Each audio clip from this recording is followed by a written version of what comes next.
चलो शुरू करो। कल आयनिक गुणनफल बता दिए थे ना।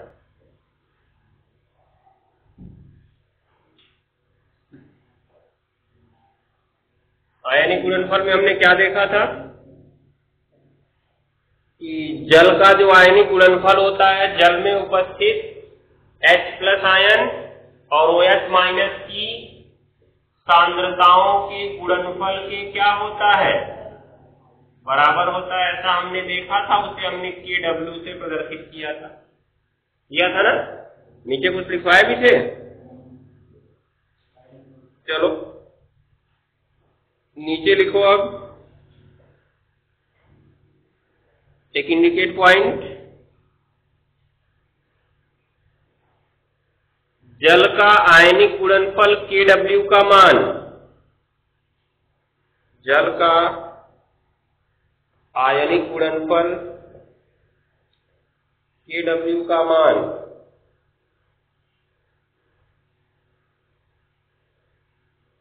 जल का आयनिक गुणनफल Kw का मान हो गया ना, स्थिर ताप पर स्थिर होता है। स्थिर ताप पर स्थिर होता है।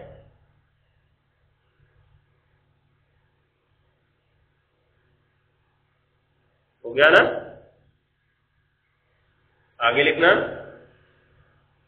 प्रयोगों के द्वारा यह पाया गया कि प्रयोगों के द्वारा यह पाया गया कि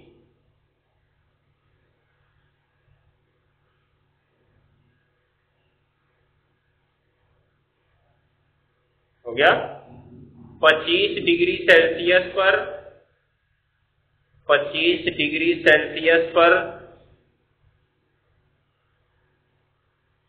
25 डिग्री सेल्सियस पर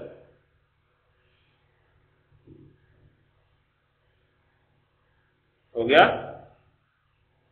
जल का आयनिक गुणनफल, जल का आयनिक गुणनफल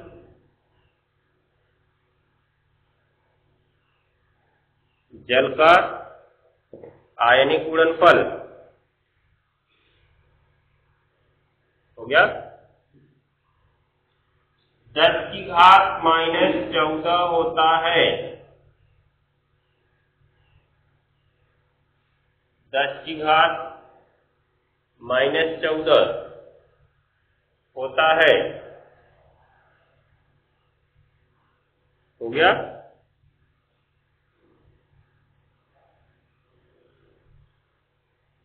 10⁻⁻14 होता है, जिसमें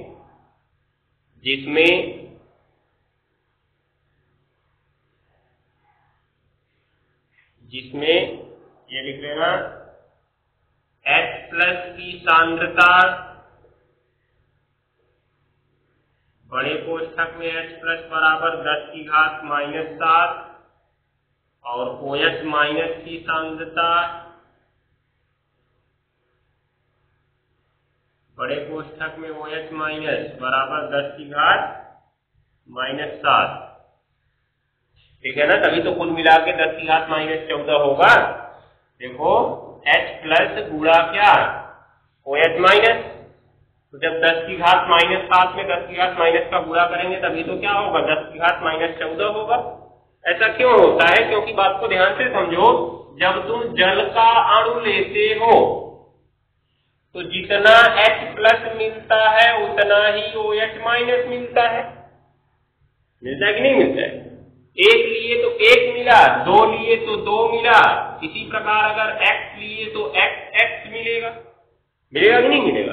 अर्थात जितनी सांद्रता H+ की होगी उतनी ही सांद्रता किसकी होगी, OH- की होगी। इसलिए यहाँ पे 10⁻⁻14 जब इसका आयनिक गुणनफल है तो उसको दो बराबर भाग में बांटना पड़ेगा। हमें बांटना पड़ेगा, नहीं बांटना पड़ेगा? क्योंकि जब दोनों की मात्रा समान है तो 10⁻⁻14 को दो बराबर भाग में बांट दो। जैसे हम कहें कि दो संख्याओं का गुणनफल 25 है, यदि दोनों संख्याएं समान है तो कौन कौन सी है दोनों संख्याएं? 5 और 5 ही तो है ना। इसका मतलब जब किसी गुणनफल को दो समान भाग में तोड़ना हो तो दोनों एक ही समान होंगे, या दो भाग में तोड़ना हो दोनों एक प्रकार के हैं, एक ही समान है, तो दोनों को समान संख्याओं में तोड़ना होगा ना। तो इसी प्रकार जो 10 की घात -14 है, इसको दो समान भाग में तोड़ने के लिए हमको कितने कितने में तोड़ना पड़ा, 10 की घात -7 और 10 की घात -7 में। अब यहीं से हमारा खेल शुरू होता है पीएच मान का। ठीक है, ये तो हमारा जल के लिए है, क्योंकि जल उदासीन होता है, जल न तो अम्लीय होता है न ही क्षारीय होता है। तो अब सोचो, जब जल में कोई अम्ल मिलाया जाए, बात को ध्यान से समझना, यहाँ पे तो हमने लिखवा दिया जिसमें H+ आयन की सांद्रता बड़े कोष्ठक में H+ बराबर 10 की घात -7, उसके बाद OH- की सांद्रता OH- बराबर 10 की घात -7। मात्रक चाहो तो लिख सकते हो दोनों का मोल प्रति लीटर, इसका भी मोल प्रति लीटर। ठीक है, अब देखो हुआ क्या, जब केवल जल था तो दोनों बराबर थे, दिखाई दे रहा है, कोई परेशानी नहीं थी। लेकिन क्या होता है, जब हम इसमें अम्ल मिला देते हैं, क्या मिला देते हैं, अम्ल। जब हमने जल में मिला दिया अम्ल, मान लो कौन सा अम्ल मिला दिए हम, HCl, तो इसने H+ दिया और क्या दिया, Cl- दिया ना, तो किसकी मात्रा बढ़ गई, अब हमारा आयनिक गुणनफल तो H+ गुणा OH- ही होगा ना, होगा, बात को ध्यान से समझना, H+ गुणा OH- ही होगा। तो अब क्या हुआ, जब हमने इसमें अम्ल मिलाया तो केवल उसमें H+ मिला, क्या OH- मिला, नहीं मिला। जब H+ मिला तो H+ की सांद्रता बढ़ गई ना, तो जब H+ की सांद्रता बढ़ गई तो OH को घटना पड़ेगा उसके अनुपात में, क्योंकि कुल हमारा जो गुणनफल है वो कितना होना चाहिए, 10 की घात -14 ही होना चाहिए। बात को ध्यान से समझना, जल का जो आयनिक गुणनफल है वो 10 की घात -14 होना चाहिए। क्यों, क्योंकि स्थिर ताप पर ये आयनिक गुणनफल स्थिर होगा। ठीक है ना, अब ये 10 की घात -14 ही होना चाहिए, तो केवल जल था तो दोनों बराबर बट गए ना। लेकिन जब हमने उसमें एसिड मिला दिया तो H+ वाला बढ़ गया, लेकिन OH- वाला बढ़ा क्या, नहीं बढ़ा। इसका मतलब उसके अनुपात में वो घटेगा। तो जब H+ की सांद्रता बढ़ गई तो विलयन कैसा हो गया, अम्लीय हो गया ना। उसके बाद से मान लो हमने कोई क्षार मिला दिया, बेस, जब कोई क्षार मिलाएंगे तो क्षार मिलाने पर क्या होगा, ये देखो NaOH, मान लो हमने एक क्षार मिलाया तो इसने दिया Na+ और क्या दिया, OH-, दिखाई दे रहा है। तो जब OH- बढ़ गया इस बार, तो कौन कम हो गया, H+ कम हो गया, अर्थात विलयन कैसा हो गया इसके बढ़ने पर, क्षारीय। तो हम चर्चा पीएच मान में केवल H की करते हैं, क्योंकि नाम ही उसका pH है, H है ना, ध्यान देना, P से पैमाना हो गया, H से तुम्हारा हाइड्रोजन आयन की सांद्रता हो गई। ठीक है, तो हम जो pH वैल्यू है वो केवल H+ आयन के रूप में मापते हैं। तो बात को ध्यान से समझो कि जब तुमने एसिड मिलाया तो H+ आयन क्या हो गया, बढ़ा ना, और जब तुमने बेस मिलाया तो OH- बढ़ा, इसका मतलब H+ क्या हो गया, कम हो गया ना। तो अब हम अम्लीयता या क्षारीयता की व्याख्या इसी H+ आयन के आधार पर करते हैं। क्या कहेंगे, जब विलयन में H+ आयन की सांद्रता बढ़ जाएगी तो विलयन अम्लीय, और H+ आयन की सांद्रता कम हो जाएगी तो विलयन क्षारीय। इसी H+ आयन की सांद्रता का मापन हम pH पैमाने से करते हैं। ठीक है, हमारे पास गणनाएं होती हैं, सूत्र होता है, उससे pH मान निकाल सकते हैं, या हमारे पास मापने के लिए अगर pH स्केल है तो हम उससे माप सकते। ठीक है, जैसे उसमें हमने कल लिखवाया ना सर्वव्यापी सूचक वाला, तो सर्वव्यापी सूचक से तो हमको pH मान पता चल रहा था। तो सर्वव्यापी सूचक क्या बताएगा कि उसमें हाइड्रोजन आयन की सांद्रता कैसी है। ठीक है, ये बात को ध्यान में रखना है। अभी देखो ये pH नाम है इसका, ये pH नाम क्यों पड़ा, क्योंकि हम H+ के अनुपात में इसको बता रहे हैं। अभी हम OH के अनुपात में बताने लगे तब इसका नाम क्या हो जाएगा, पीओएच। तो दो पैमाने होंगे, पीएच और पीओएच, पीएच और पीओएच। पीओएच, ये पीएच अधिक होगा तो कौन कम होगा? पीओएच कम होगा। पीओएच अधिक होगा तो कौन कम होगा? पीएच कम होगा। लेकिन पूरा मान कितना था? 10⁻⁻14 ना। इसका मतलब पीएच और ओएच की जो वैल्यू का योग है वो हमेशा कितना होगा? 14 ही होगा। कितना होगा? 14। बात को ध्यान देना, पीएच प्लस पीओएच बराबर 14 होगा। तो अब मान लो पीएच भी 7 है और पीओएच भी 7 है, तो 14 है। और 7 क्या होता है? उदासीन होता है ना, होता है कि नहीं होता है? अभी देखो इसमें पीएच का मान 8 कर दिए तो इसका मान क्या रहेगा? 6 रहेगा, तब भी क्या होगा? 14। इस प्रकार से उसके बाद क्या किए हम?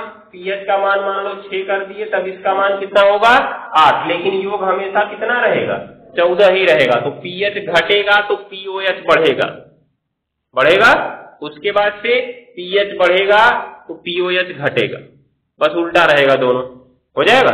तो हमको यहाँ पे पहले तो पूरा पीएच के बारे में पढ़ना है, फिर लास्ट में इसके साथ इसका संबंध पढ़ लेंगे। पीओएच हमको नहीं पढ़ना है, बस संबंध पढ़ना है। ठीक, तो शुरू करते हैं। अगर तुमको पीएच पता है तो पीओएच आसानी से निकाल सकते हो। क्यों? क्योंकि यहाँ पे पीएच अगर 7 था तो पीओएच भी कितना था? 7। पीओएच अगर 8 है तो पीएच अगर 8 है तो पीओएच 6 क्यों हुआ? क्योंकि उसका सम जो है अर्थात योग कितना होना चाहिए? 14 होना चाहिए। ठीक है ना? तो ये प्रकार से हमने निकाला। तो पीएच पैमाने पर 14 तक की संख्याएं क्यों ली गई? क्योंकि 25 डिग्री सेल्सियस पर जल का आयनिक गुणनफल कितना होता है? 10⁻⁻14, अर्थात इस पे घात कितनी लगी हुई है? 14। इसलिए जो पैमाना होता है वो कहां तक जाता है? 14 तक जाता है। ठीक है, ये ध्यान में रखना है। दोनों साथ साथ था तो उदासीन था, जब बदला तभी अम्लीयता या क्षारीयता आई। हो जाएगा। तो शुरू करते हैं। अब कहां तक लिख लिए हो? कहां तक लिखे? OH माइनस की सांद्रता बड़े कोष्ठक में OH बराबर ये 10⁻⁻7 मोल प्रति लीटर, यही दोनों लिखना था ना। तो इन दोनों को लिख लो, तब आगे बढ़े। अब देखो यहां से हमने समझा जल का आयनिक गुणनफल 25 डिग्री सेल्सियस पर 10⁻⁻14 होता है, जिसमें H प्लस और OH माइनस बराबर होते हैं। क्यों बराबर होते हैं? क्योंकि जल जो होता है उदासीन होता है, न तो अम्लीय होता है न ही क्षारीय होता है। तो जब जल उदासीन है तो दोनों बराबर बराबर होंगे, H प्लस और OH माइनस की संख्या। कोई भी उदासीन कब होगा? अम्ल उदासीन होते हैं ना। अम्ल उदासीन क्यों होते हैं? क्योंकि उसमें न तो H प्लस पाया जाता है न तो OH माइनस पाया जाता है। ठीक है, H हमारा प्लस है, OH हमारा माइनस है। अगर दोनों बराबर मात्रा में मिल गए तो प्लस से माइनस कट के बैलेंस हो जाएगा, अर्थात 0 आ जाएगा। आएगा, जब 0 आ गया तो कोई आवेश नहीं आया, अर्थात वो क्या रहे? उदासीन रहे। तो जब तक जल उदासीन था तब तक H प्लस की सांद्रता OH माइनस की सांद्रता के बराबर थी। हमने रिएक्शन से भी तुमको दिखाया क्यों बराबर था, क्योंकि जब H2O टूटता है तो समान मात्रा में H प्लस और OH माइनस देता है। लेकिन जब हम अम्ल मिलाते हैं तो H प्लस आयन की सांद्रता बढ़ने लगती है। क्यों? क्योंकि अम्ल केवल H प्लस देता है, OH माइनस नहीं देता है। तो उसमें H प्लस की सांद्रता बढ़ गई, इसका मतलब विलयन अम्लीय हो गया। तो पीएच मान के आधार पर हम H प्लस की सांद्रता का व्याख्या करेंगे अभी।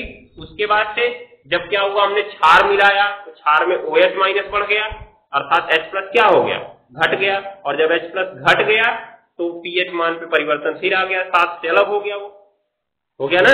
अब जब 7 से अलग होगा H प्लस आयन की सांद्रता, तभी हम उसकी अम्लीयता और क्षारीयता की व्याख्या करेंगे। तो इसी को नियम बनाकर वैज्ञानिकों ने बना दिया पीएच पैमाना कि 7 से कम आएगा तो अम्लीय, 7 से ज्यादा जाएगा तो क्षारीय। ठीक है, ये बात को ध्यान में रखना। तो लिखेंगे हम लोग इसमें हेडिंग अब पीएच मान, पीएच मान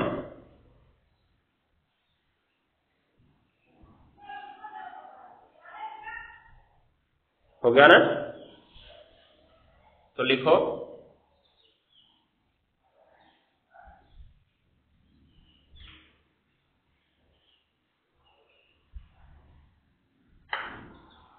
सन 1909 में सन 1909 में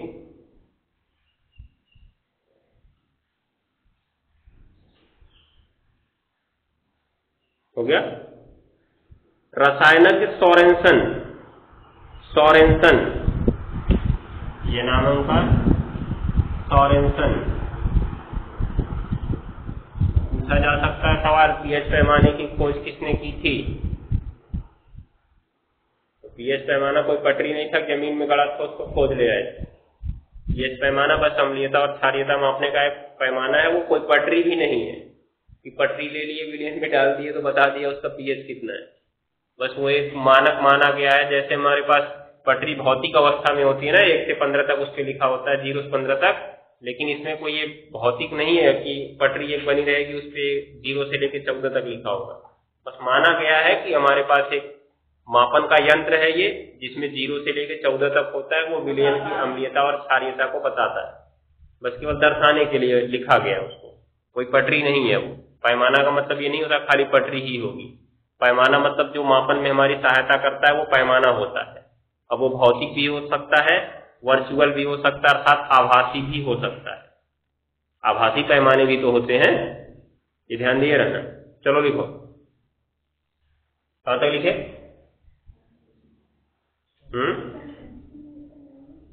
1909 में वैज्ञानिक सोरेनसन ने हो गया, जल के आयनिक गुणनफल को आधार बनाकर, जल के आयनिक गुणनफल को आधार बनाकर, जल के आयनिक गुणनफल को आधार बनाकर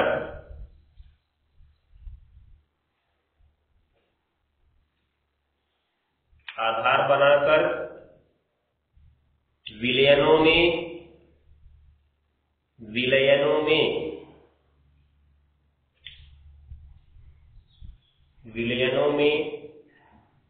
हाइड्रोजन आयन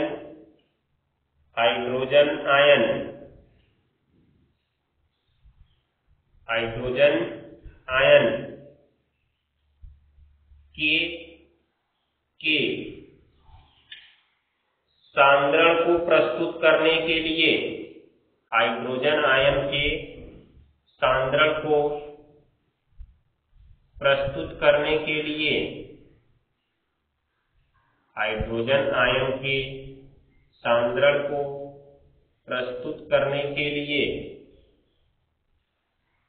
हाइड्रोजन आयन के सांद्रण को प्रस्तुत करने के लिए हो गया, एक नई पद्धति विकसित की। प्रस्तुत करने के लिए एक नई पद्धति विकसित की।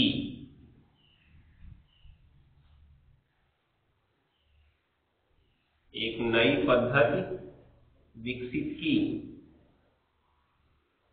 जिसे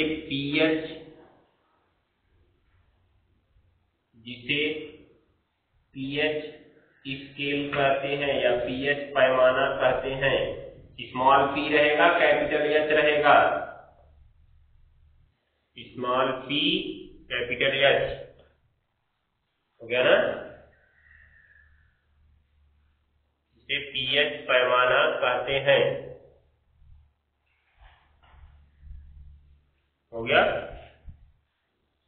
जिसमें अब इसका नाम पीएच उन्होंने क्यों दिया, जिसमें पी का अर्थ होता है पावर। पी का अर्थ होता है पावर, पावर माने शक्ति।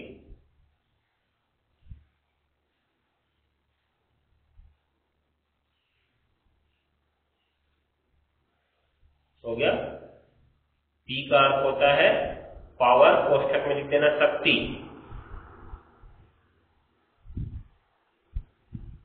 जबकि H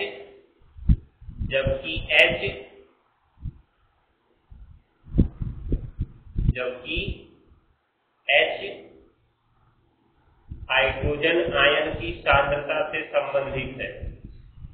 जबकि H हाइड्रोजन आयन की सांद्रता से संबंधित है।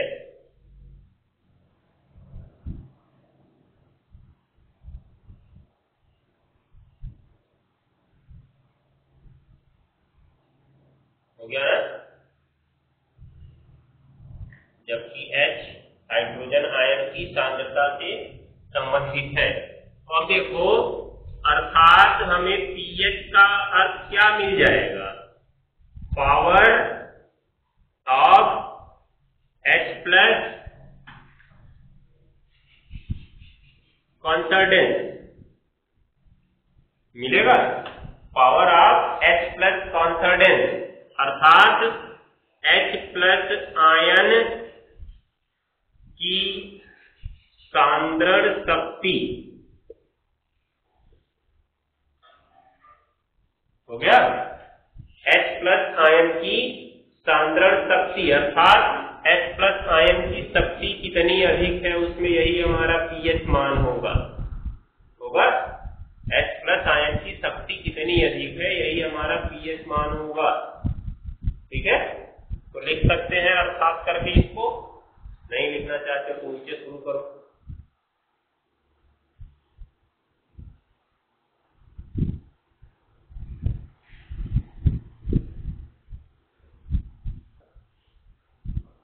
हो गया?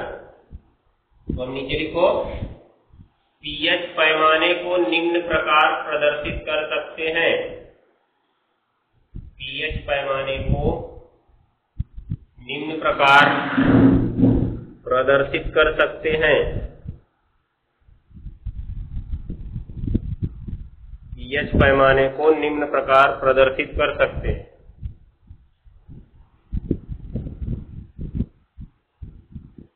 अब देखो,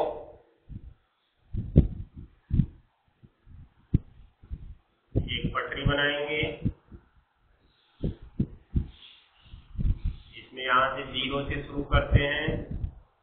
1 2 3 4 5 6, यहाँ पे 7 8 9 10 11 12 13, उसके बाद 14। हो गया ना? ये तो हमारा है pH वैल्यू अर्थात pH मान। ठीक है ना? ऊपर क्या है? H प्लस सांद्रण। H प्लस सांद्रण अर्थात 10 की घात 0 है ना? 10 की घात 0। यहां पर 10 की घात -1, यहां पर 10 की घात -2, यहां पर 10 की घात -3, यहां पर 10 की घात -4, यहां पर 10 की घात -5, यहां पर 10 की घात -6। इसके ठीक ऊपर है ये। चाहो तो ऐसे ऐसे कर लेना इसको। ठीक है, पूरा मिला देना तो और अच्छे से समझ में आ जाएगा। उसके बाद से 7 वाले पे कितना रहेगा जी? 10 की घात -7। 8 वाले पे क्या रहेगा? 10 की घात -8, 10 की घात -9, 10 की घात -10, 10 की घात -11, 10 की घात -12, 10 की घात -13 और यहाँ पे 10 की घात -14। हो गया ना? अभी देखो, जो 7 है ये न्यूट्रल पॉइंट है अर्थात उदासीन है। और हमने कहा था कि जैसे जैसे हम इधर की साइड में बढ़ेंगे अम्लीय गुण क्या होगा? कौन सा क्रम होगा? बढ़ता क्रम इंक्रीज होगा। 7 से जैसे जैसे इधर आएंगे अम्लीय गुण क्या होगा? बढ़ेगा। अम्लीय गुण कब बढ़ता है? अम्लीय गुण कब बढ़ेगा? जब H प्लस बढ़ेगा कि OH माइनस बढ़ेगा? जब H प्लस बढ़ेगा ना, तो इसमें तुम देख रहे होगे ऊपर कि जो 10 की घात -7 है ये न्यूट्रल पॉइंट को अगर बता रहा है ना, तो 10 की घात -7 से अधिक अगर H+ हुआ तभी तो विलयन अम्लीय होगा। अब बताओ इधर वाला बड़ा है कि इधर वाला बड़ा है?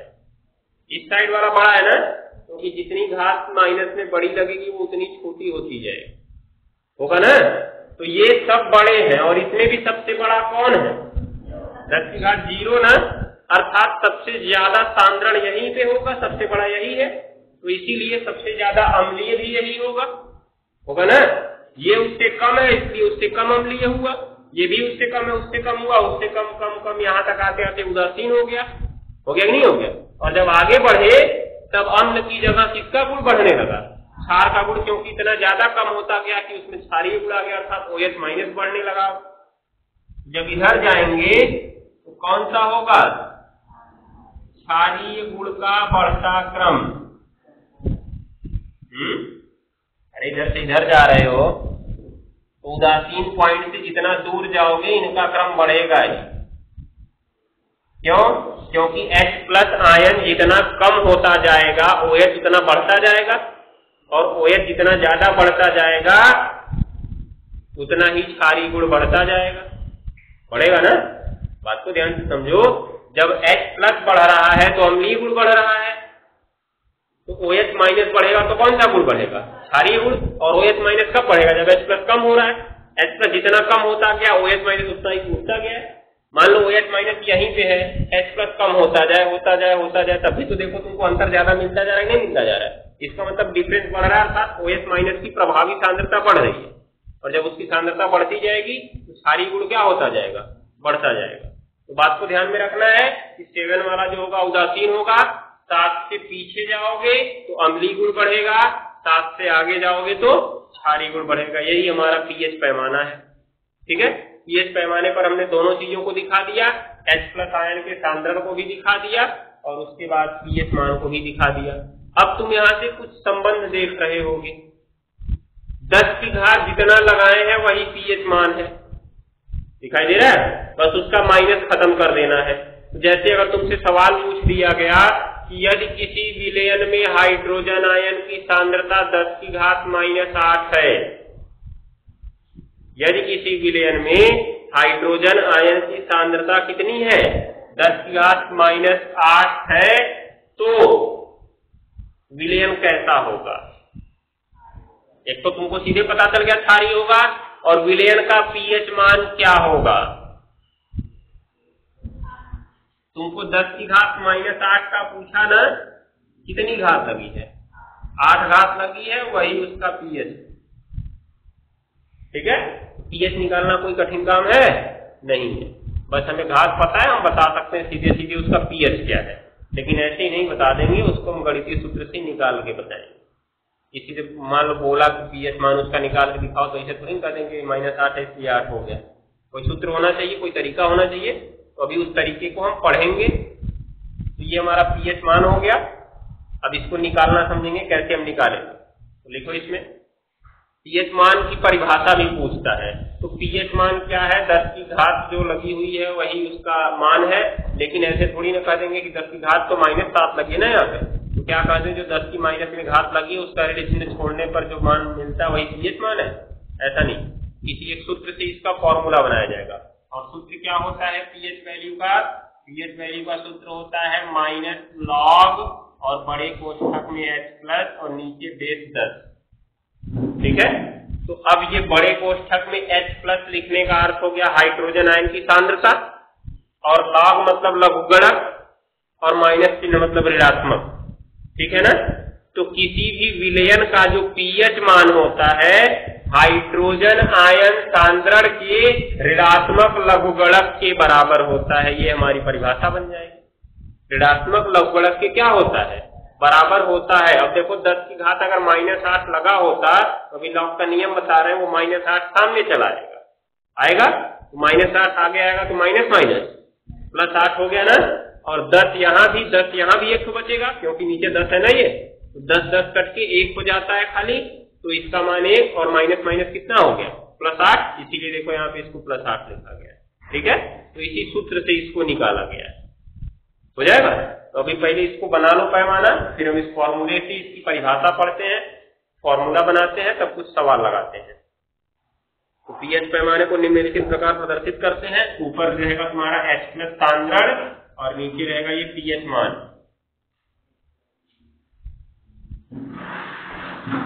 और गिनती जितनी लिख पाई गई है सब लिख लो।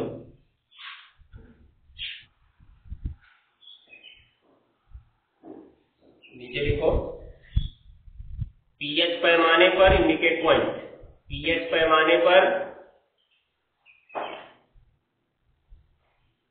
पीएच पैमाने पर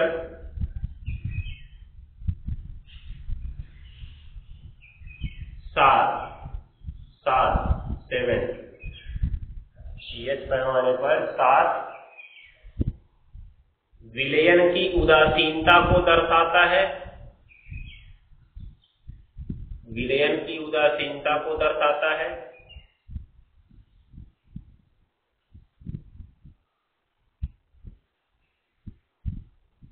हो गया ना। तथा हम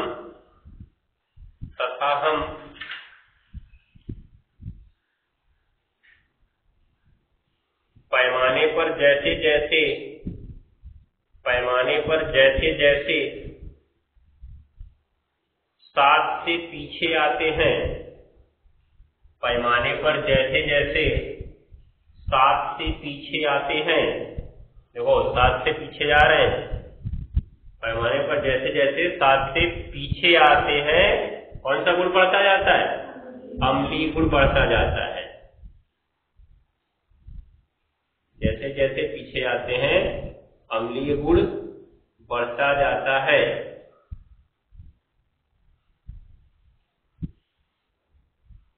अम्लीय गुण बढ़ता जाता है। हो गया। उसके बाद जबकि जैसे जैसे 7 से आगे जाते हैं, जबकि जैसे जैसे 7 से आगे जाते हैं, हो गया। जबकि जैसे जैसे 7 से आगे जाते हैं, अब देखो 7 से आगे ऐसे बढ़ते जाओ, ठीक है। तो जबकि जैसे जैसे 7 से आगे जाते हैं क्षारीय गुण बढ़ता जाता है, क्षारीय गुण बढ़ता जाता है। हो गया। तो जो हमारा सांद्र HCl होता है उसका पीएच मान 0 होता है। इसका मतलब क्या होगा? सबसे प्रबल अम्ल होगा, 0 है 0, तो अम्लीय गुण बढ़ता जा रहा है ना, तो सबसे ज्यादा किसमें है? 0 वाले में, अर्थात 0 जिसका है वो सबसे प्रबल अम्ल होगा। और हमने प्रबल अम्ल के क्रम में देखा भी था, सबसे पहले किसको लिखा था हमने? सबसे पहले HCl को ही तो लिखे थे ना प्रबलता के क्रम में। इसका मतलब HCl सबसे प्रबल अम्ल क्यों होता है? क्योंकि उसकी पीएच वैल्यू 0 होती है। ठीक है। तो इस तरह से हम लोग इसको देख लीजिए पीएच पैमाने को। अब नीचे लिखेंगे हम लोग पीएच मान की परिभाषा। पीएच मान की परिभाषा हेडिंग है, लिख लो पीएच मान की परिभाषा।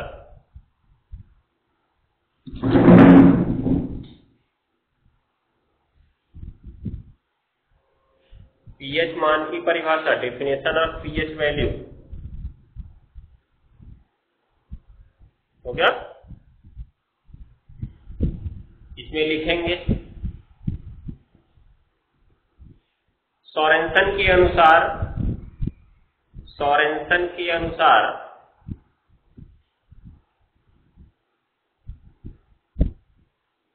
सोरेनसन के अनुसार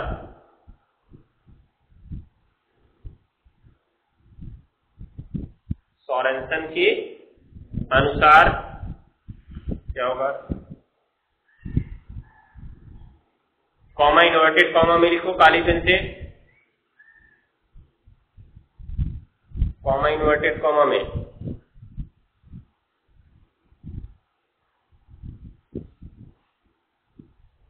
लिखो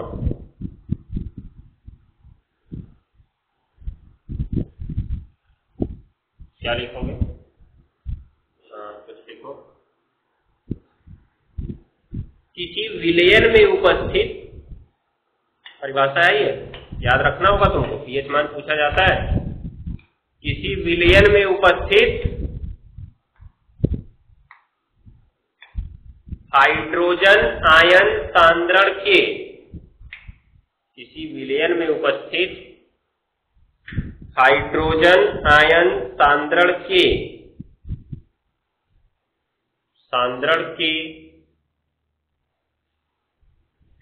ऋणात्मक लघुगणक को,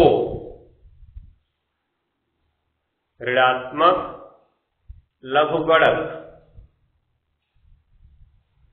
को, ऋणात्मक लघुगणक को उस विलयन का पीएच मान कहते हैं, उस विलयन का पीएच मान कहते हैं।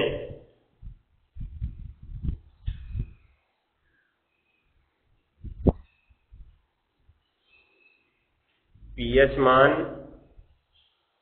कहते हैं।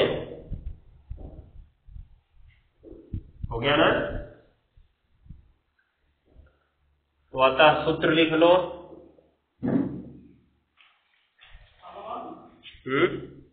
इसको पढ़ना कैसे है देखो, लॉग को तुम लोग का 9 में से हटा दिया, नहीं तो कुछ पढ़ लेते। pH बराबर माइनस लॉग, और ये जी की पूछ के नीचे लिखा गया है ना,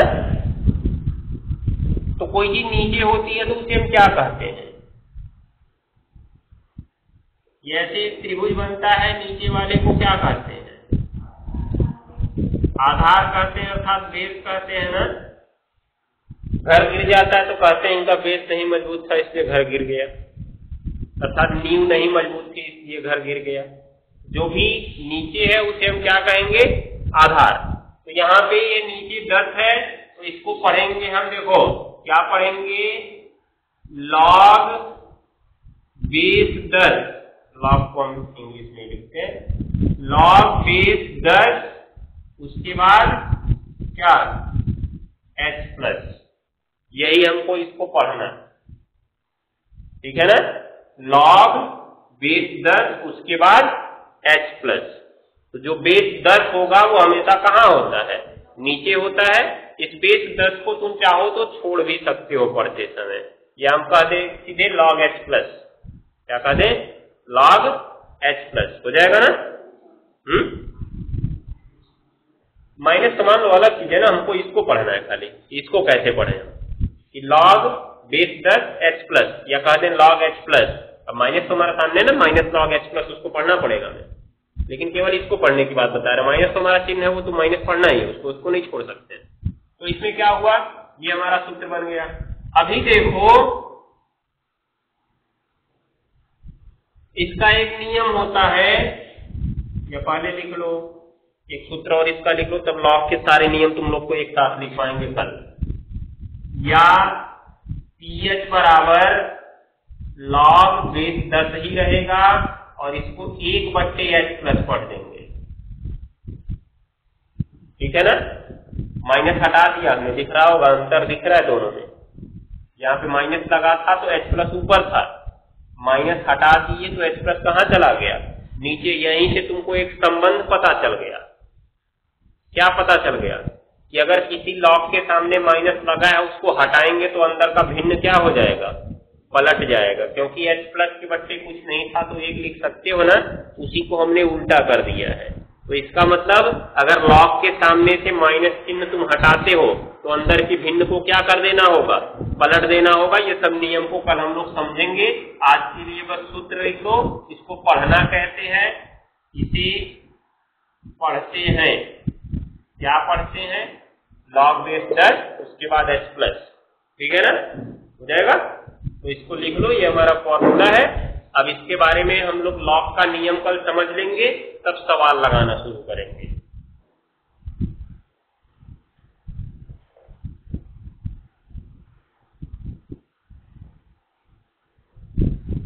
नीचे एक सिंगल इंडिकेट पॉइंट ऐसे लिख लेना, अम्लीय विलयनों के लिए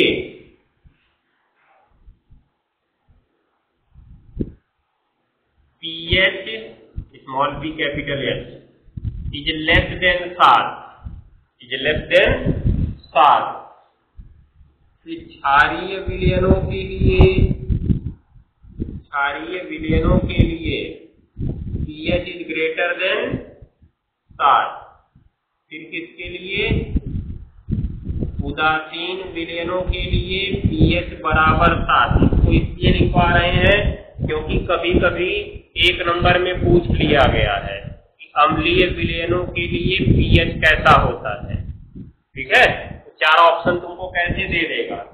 इस तरह से दे देगा pH is less than or equal to 7, pH is greater than or equal to 7, pH दूसरा option pH is greater than 7, pH is less than 7। कौन सा ऑप्शन सही होगा इन चारों में से? अम्लीय के लिए, एसिडिक के लिए कौन सा सही होगा? नंबर 4 ऑप्शन सही होगा। लेकिन कुछ लोग जल्दी में देखेंगे यही लेस देन दिख रहा है, वही लगा चले जाएंगे, क्योंकि पहले वही दिखा। पहले से पढ़ना शुरू करते, पहले चौथा तो पढ़ोगे नहीं, पहला ऑप्शन से पढ़ ली, ज्यादा खुशी में है, चलो जल्दी लगा के आगे बढ़ते हैं। आ रहा है हमको, देख लीजिए नीचे इक्वल टू ध्यान नहीं दिए, लगा के चले जाए। लेकिन इसमें इक्वल टू लगने का बराबर भी होता है। तो pH क्या 7 के बराबर होता है तो एसिडिक होता है। बराबर होने पर तो उदासीन हो गया ना, न्यूट्रल हो गया ना। चलो तो ये चीजों को लिख लो तीनों को, बाकी चीजें इसमें कल होंगी। कल पहले लॉग का कुछ नियम बताएंगे, उसके बाद तब इसके सवाल बताएंगे कि सवाल कैसे लगेगा। इस पर सूत्र याद रखना, परिभाषा याद रखना। पूछा जाता है pH मान किसे कहते हैं? क्या ये? हाँ, तो ये भी तो लिखना ही है, दोनों फॉर्मूला लिखना है। लेकिन हम लोग प्रयोग इसी को करेंगे।